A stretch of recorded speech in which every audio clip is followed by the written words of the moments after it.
Okay, let me agree with much of what the Secretary said. But where we have a different background on this issue is we differed on the war in Iraq, which created barbaric organizations like ISIS. Not only did I vote against that war, I helped lead the opposition. And if you go to my website, berniesanders.com, you will see the statement that I made in 2002. And it gives me no pleasure to tell you that much of what I feared would happen the day after Saddam Hussein was overthrown, in fact, did happen. Mr. Speaker, I don't think any member of this body disagrees that Saddam Hussein is a tyrant, a murderer, and a man who has started 2 wars. He is clearly someone who cannot be trusted or believed. The question, Mr. Speaker, is not whether we like Saddam Hussein or not. The question is whether he represents an imminent threat to the American people and whether a unilateral American invasion of Iraq will do more harm than good.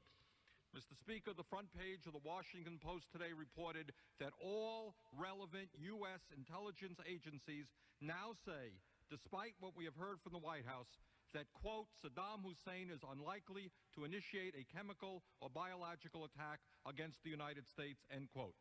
Even more importantly, our intelligence agencies say that should Saddam conclude that a U.S.-led attack could no longer be deterred, he might, at that point, launch a chemical or biological counterattack. In other words, there is more danger of an attack on the United States if we launch a precipitous invasion. Mr. Speaker, I do not know why the President feels, despite what our intelligence agencies are saying, that it is so important to pass a resolution of this magnitude this week, and why it is necessary to go forward without the support of the United Nations and our major allies, including those who are fighting side by side with us in the war on terrorism. But I do fear that as a part of this process, the President is ignoring some of the most pressing economic issues affecting the well-being of ordinary Americans. There has been virtually no public discussion about the stock market's loss of trillions of dollars over the last few years, and that millions of Americans have seen the retirement benefits for which they have worked their entire lives disappear. When are we going to address that issue?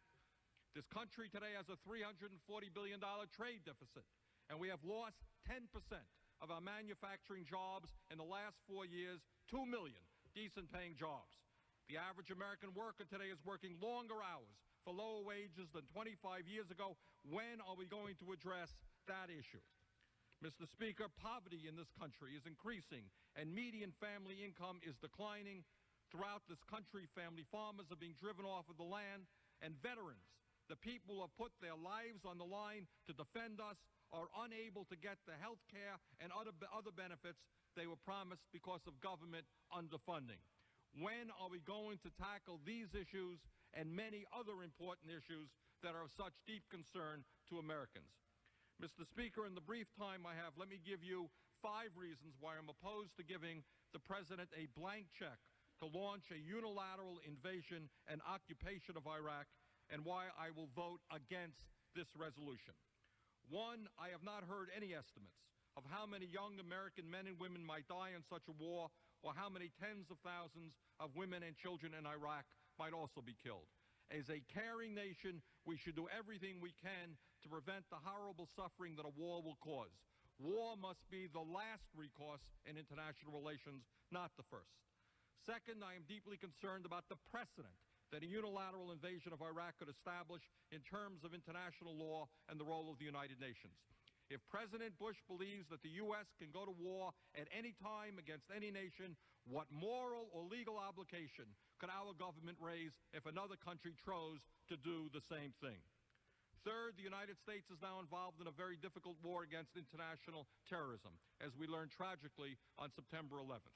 We are opposed by Osama bin Laden and religious fanatics who are prepared to engage in a kind of warfare that we have never experienced before. I agree with Brent Scowcroft, Republican former National Security Advisor for President George Bush Sr., who stated, and I quote, "An attack on Iraq at this time would seriously jeopardize, if not destroy, the global counterterrorist campaign we have undertaken," end quote. Fourth, at a time when this country has a $6 trillion national debt and a growing deficit, we should be clear that a war and a long-term American occupation of Iraq could be extremely expensive. Fifth, I am concerned about the problems of so-called unintended consequences. Who will govern Iraq when Saddam Hussein is removed? And what role will the U.S. play in an ensuing civil war that could develop in that country? Will moderate governments in the region who have large Islamic fundamentalist populations be overthrown and replaced by extremists? Will the bloody conflict between Israel and the Palestinian Authority be exacerbated? And these are just a few of the questions that remain unanswered. If a unilateral American invasion of Iraq is not the best approach, what should we do?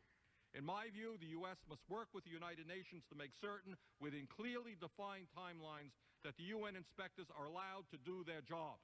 These inspectors should undertake an unfettered search for Iraqi weapons of mass destruction and destroy them when found pursuant to past UN resolutions.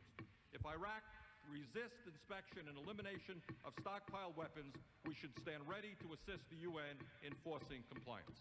I thank the gentleman.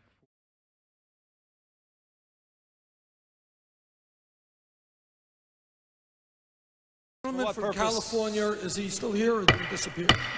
For what purpose does the gentleman from Vermont rise? I rise to speak in support of the amendment. The gentleman from Vermont. I wonder if I could question the gentleman from California. I am rising in support of the amendment. The chair is in charge. The chair is speaking. The gentleman from Vermont has been recognized for a period of 5 minutes, and you may now proceed. I thank the chairman very much and would like the opportunity, if the gentleman from California would respond, just to ask him a brief question, if I might.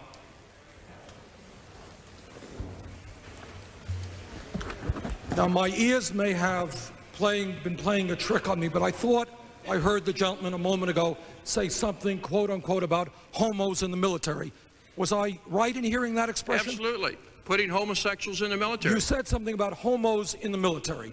Was the gentleman referring to the many thousands and thousands of gay people who have put their lives on the line in countless wars defending this country? Was that the group of people that the gentleman was referring to? I'm talking about the military. People in the military do not support. That's not what we were talking about. You used the word homos in the military. You have insulted thousands of men and women who have put their lives on the line. I'm talking about you and liberals like you that keep the foreign defense. Gentlemen. Reclaiming my time. Mr. Speaker, I rise in strong opposition to this bill. I support financial modernization if modernization means more choices for consumers, more competition, greater safety and soundness, stopping unfair bank fees, and protecting consumers and underserved communities. But, Madam Speaker, I believe this legislation in its current form will do more harm than good. It will lead to fewer banks and financial service providers, increased charges and fees for individual consumers and small businesses, diminished credit for rural America, and taxpayer exposure to potential losses should a financial conglomerate fail. It will lead to more mega mergers, a small number of corporations dominating the financial service industry, and further concentration of economic power in this country. It is no secret, Madam Speaker, that bigger financial institutions lead to bigger fees, which totaled more than $18 billion last year. The U.S. Public Interest Research Group and the Federal Reserve Bank have conducted studies and confirmed that bigger banks charge larger fees. And there is no question in my mind that if this bill is passed, that process will be accelerated. This bill is, in fact, however, good for big banks. But the big banks are doing just fine without this bill. Government-insured banks earned a record $18 billion in just the first 3 months of this year, $2.1 billion more than they earned in the same period last year. At a time of increasing bank fees, increasing ATM surcharges, increasing credit card fees, increasing minimum balance requirements, it is time for the Congress to stand up for the consumers. The big banks are doing fine. Let's protect the consumers. Let's vote no on this legislation. A week before the long-term bailout was negotiated at the headquarters of the Federal Reserve Bank of New York, Alan Greenspan, the Fed chairman, testified to Congress that bankers knew exactly what they were doing in the policing of hedge funds and their attendant risks. On September 16th, he assured Representative Richard Baker, Republican of Louisiana, that risk in hedge fund lending was well under control. I guess that was 1 week before the bailout. Mr. Chairman, Alan Greenspan is here with us today, along with Mr. McDonough, and we expect that they're going to explain to the members of this committee why the global economy remains unstable, why the Federal Reserve has organized a $3.5 billion bailout for billionaires, why Americans should be worried about the gambling practices of the Wall Street elites. In my state, you know, people buy a dollar lotto, but they don't usually invest hundreds of millions of dollars in these types of gambling practices. Now, let me begin by quoting from a recent op-ed piece in the Washington Post by James Glassman, picking up on a point that Mr. Backus just made. Quotes, "In America today, there's a double standard." I should point out Mr. Glassman is a conservative. "A rule that applies to welfare mothers doesn't apply to politically connected corporations, rich speculators, and irresponsible nations. Over and over again, when powerful people and institutions get in trouble, the government bails them out." End of quote. Not when family farmers get in trouble, not when small business people get in trouble, not when poor people get in trouble, but I guess to get government assistance or the help of the feds, you got to be a multi-billionaire gambler. Now, let's take a moment to understand what in fact has been happening. What we have here, so far as I can understand, is a man by the name of John Meriwether, who went to some of the largest banks in America and asked for $100 billion in loans to gamble on whether income rates would increase or decrease. Like any gambler you might find in Las Vegas, Mr. Meriwether, after several years of success, I should say, apparently went too far. He gambled himself into a situation where one company lost, his own company lost some $90 billion, and according to the New York Times, this hedge fund's speculation topped $1.2 trillion. Now, what is $1.2 trillion? It's an astronomical sum of money. It is close to what the budget of the United States government is for 1 year. That's what we're talking about. This is one man whose actions and poor judgment could cause economic catastrophe throughout the entire world, one person. Now, we hear a lot about crony capitalism in Russia, crony capitalism in South Korea and in Indonesia. Chairman Greenspan, I hope in your testimony today that you will talk about crony capitalism in America, about one man's investment threatening the entire economic stability of the globe. What we have here are banks that are willing to lend billions of dollars to one man so that he could gamble on whether interest rates go up by 0.5% or whether they go down by 0.5%. But meanwhile, these are the very same banks that refuse to loan money for economic development and job creation in communities all over America. Evidently, there is not enough money from these banks to invest in job-creating small business, in job-creating family farming, in job-creating manufacturing, but there is unlimited amounts of money to be lent to gamblers in their non-productive efforts to guess if interest rates will rise or fall. Mr. Chairman, there are changes taking place all over this planet. You will note that recently in Germany there was an election in which conservatives lost. A year ago there was an election in France where conservatives lost. 2 years ago there was an election in Great Britain where conservatives lost. All over Europe and throughout the world, there is growing doubts about the sensibility of the Thatcher, Reagan, if I might add, Greenspan approach to economic development. An approach which says that it is okay for a couple of hundred billionaires throughout the world to own more wealth than the bottom 45% of the world's population. An approach which says that it's okay in the United States for one man to own more wealth than the bottom 100 million Americans. So I think the good news is that Europe is beginning to wake up that this laissez-faire type of approach, where let's knock down all barriers, let's oppose minimum wages, let's oppose national health care programs, let's oppose any action that helps working people and poor people. That's bad. But let's give the billionaires the opportunity to make more and more and more money so that we have a situation where one man can have an influence over $1.25 trillion, and truth of the matter is nobody has a clue what's going on, and Mr. Greenspan, a week before the collapse, says that the banks know what they're doing. So I would suggest that this issue today deals not only with this hedge fund, but our entire approach to the global economy, where so few people own so much wealth and have so much power, where the IMF is running dozens and dozens of countries throughout the world. And I think we had better learn from Europe's recent elections and start rethinking this entire approach to the global economy. Thank you very much, Mr. Chairman. Thank you, Mr. Castle. What being part of the establishment is in the last quarter having a super PAC that raised $15 million from Wall Street, that throughout one's life raised a whole lot of money from the drug companies and other special interests. To my mind, if we do not get a handle on money in politics and the degree to which big money controls the political process in this country, nobody is going to bring about the changes that is needed in this country for the middle class and working families. Yeah, but I think it's fair to really ask what's behind that comment. You know, Senator Sanders has said he wants to run a positive campaign. I've tried to keep my disagreements over issues, as it should be. But time and time again, by innuendo, by insinuation, there is this attack that he is putting forth, which really comes down to, you know, anybody who ever took donations or speaking fees from any interest group has to be bought. And I just absolutely reject that, Senator.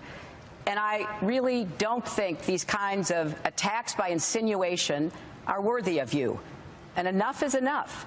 If you've got something to say, say it directly.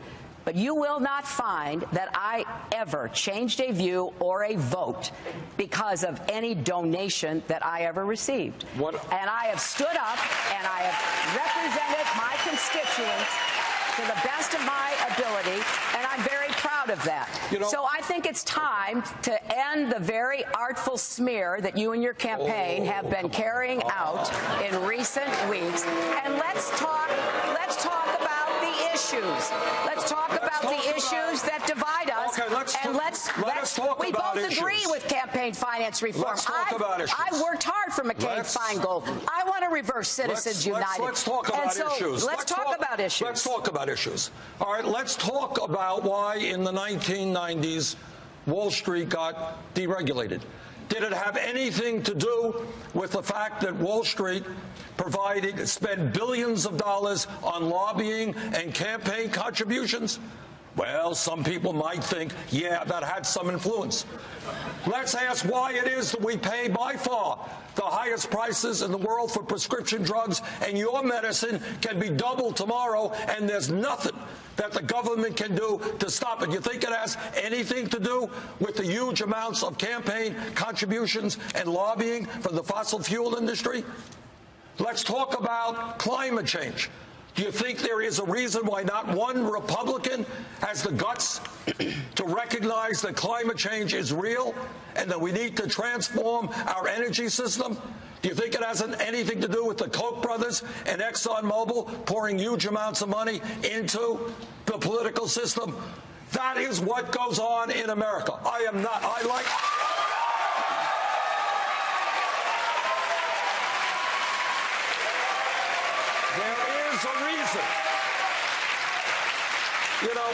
There is a reason why these people are putting huge amounts of money into our political system. And in my view, it is undermining American democracy, and it is allowing Congress to represent wealthy campaign contributors and not the working families of this country. Well, Senator, move forward as quickly as we can. And you're right. They are a sponsor of terrorism around the world, and we have to address that. But you know, a number of years ago, people were saying normal relationship with Cuba, what a bad and silly idea. They're communists. They are our enemy. Well, guess what? Change has come. So please don't suggest that I think we normalize relations with Tehran tomorrow. We don't. But I would like to see us move forward, and hopefully someday that will happen. And I would say, if I might, Madam Secretary, and you can correct me if I'm wrong, when you ran against Senator Obama, you thought him naive because he thought it was a good idea to talk to our enemies. I think those are exactly the people you have to talk to and you have to negotiate with. We continue to see a national disgrace in terms of how the political parties and politicians raise money for their campaigns. Clearly there is something wrong when corporate America and big money interests are able to contribute hundreds of thousands of dollars to political parties, significant amounts of money to candidates. And the result of that, I think, is you end up having a Congress which, by and large, ends up working for the wealthy and big money rather than for the needs of the middle class and working families. My own view is that the disgrace and the scandals involved in campaign fundraising are one of the reasons that fewer and fewer people are voting. You know, when Mr. Gingrich and his friends took power in '94, all of 38% of the people voted. In this last presidential election, we had 49% of the people voted. So I think unless we get a handle on campaign finance reform and we say that big money cannot continue to buy elections, that we move toward a system with public funding and which provides incentives to candidates to go out and get small contributions, that unless we do that, people will become more and more discouraged and alienated from the political process. Comment on this? Hi, my name is Matthew. I'm an education student at the University of Southern Maine, Portland. I always notice that our public schools spend so much time, this rigorous testing, taking weeks and time and energy out of the school year, and teachers having to teach to the test. What do you feel is the federal government's role in enforcing these tests and regulations? I happen to be on the committee that deals with that stuff. And what I am trying to do, and I think actually the committee will end up doing, because you have Republicans also in support, is end this absurd No Child Left Behind.